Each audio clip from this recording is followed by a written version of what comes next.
All right, so I'm testing this out. Hello, everybody. First time trying a YouTube video. We'll see what happens.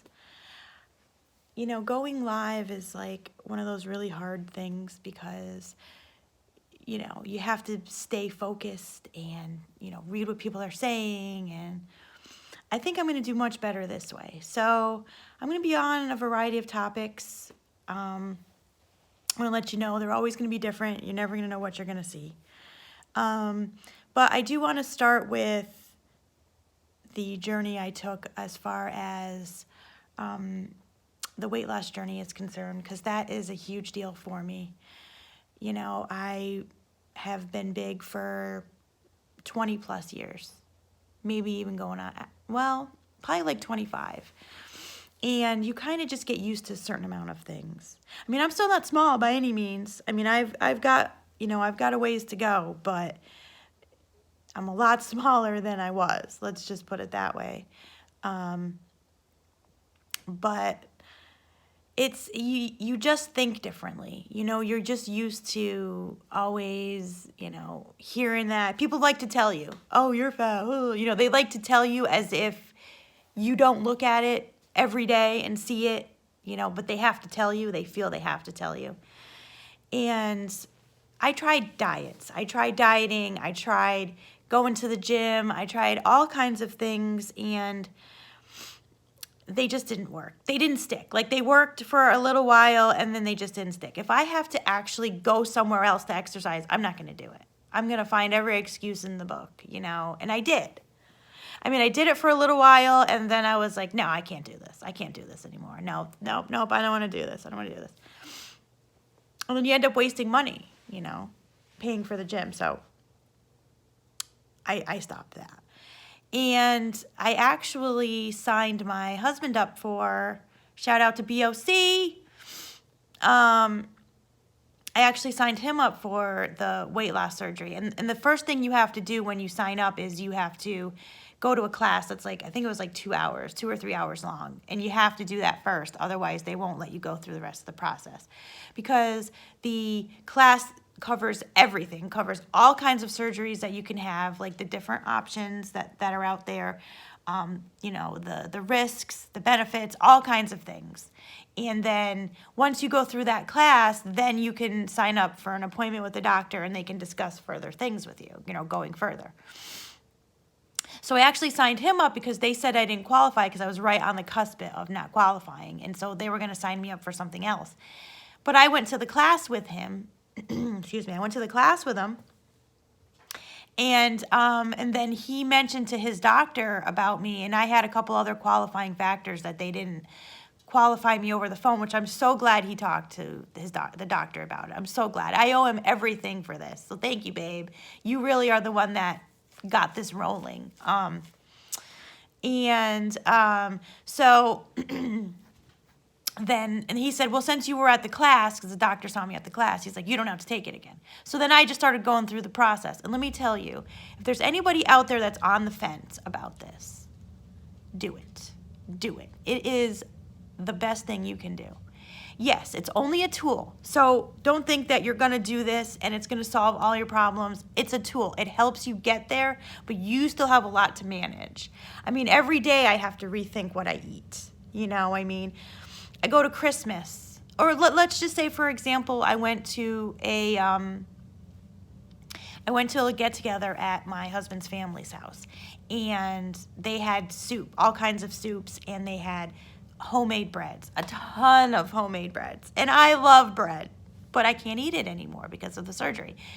And it's homemade bread, so it looked and smelled so good. And they had bread pudding that was just coming out of the oven. You can't eat that. You can't eat that after surgery. But let me tell you, to give up that, to give up a big belly and, you know, wearing huge clothes is a benefit. It's all a benefit.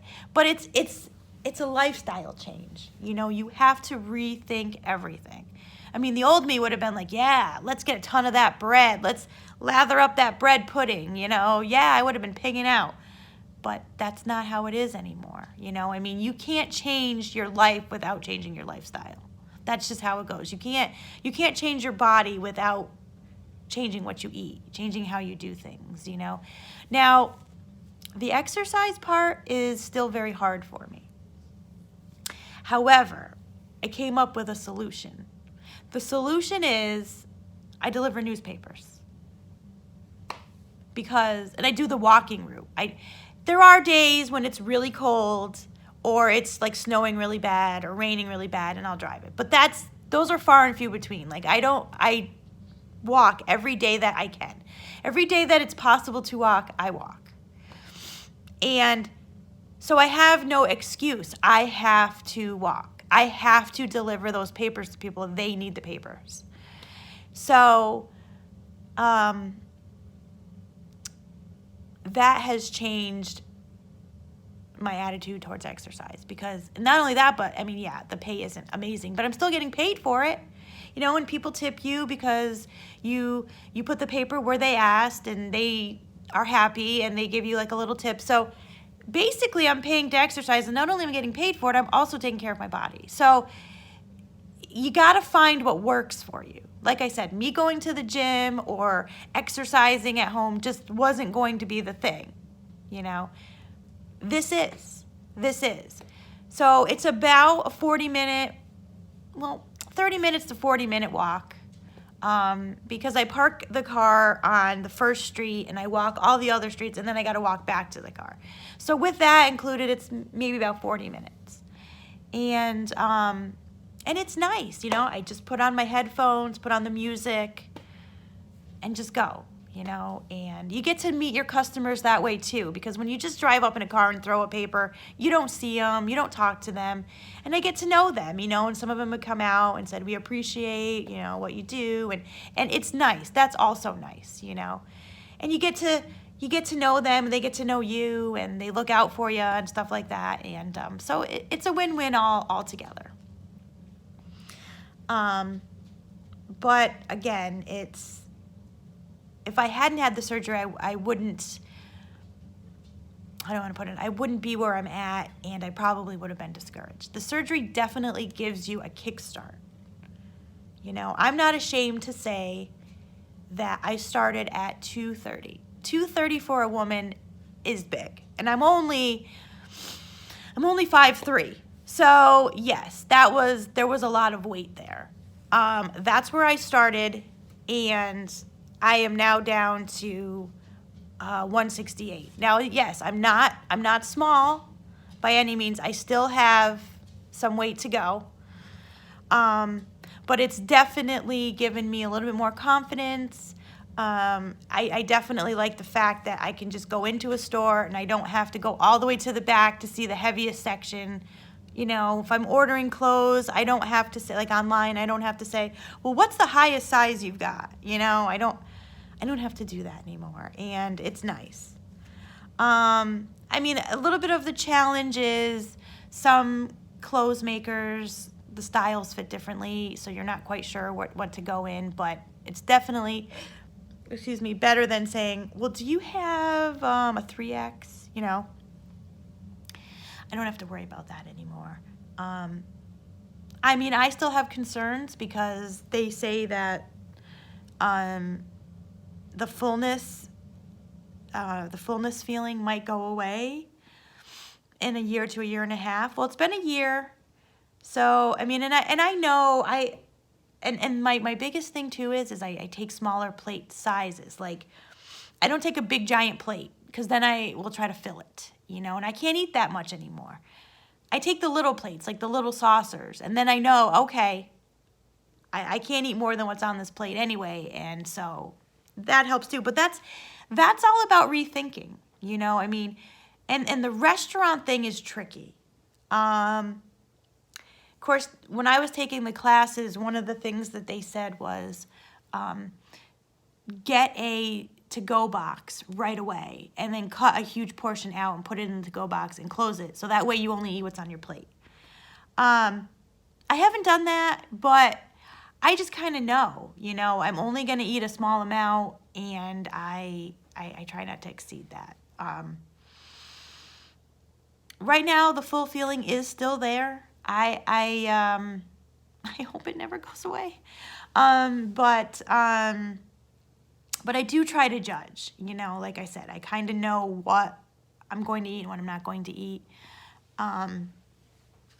But it's still a journey, you know, everything is still working, is still, you know, rethinking and, you know, making sure that I eat the right things and not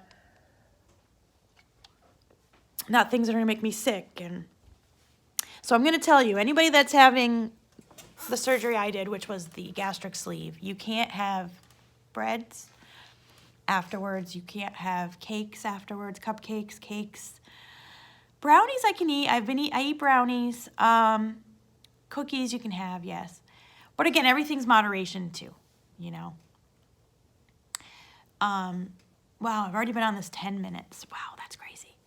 All right, well, I don't want to make it too much longer. I kind of just want to test this out, see if there's even a market for this, see if anybody's even going to watch it. But you know what, though? Even if people don't, this is kind of just to get my thoughts out, you know? And I think the next video I'm going to do is going to be about, because I was talking about being big. Now I'm going to talk about the challenges and not challenges, but the next video will be more about my growth as far as what it's like to now be thinner. You know, you still have that fatitude, as they call it, you know, and trying to change over to that. So that'll be my next video, talking more about trying to be who I am now and still trying to grow into that. But thanks for watching, everybody, and have a good day.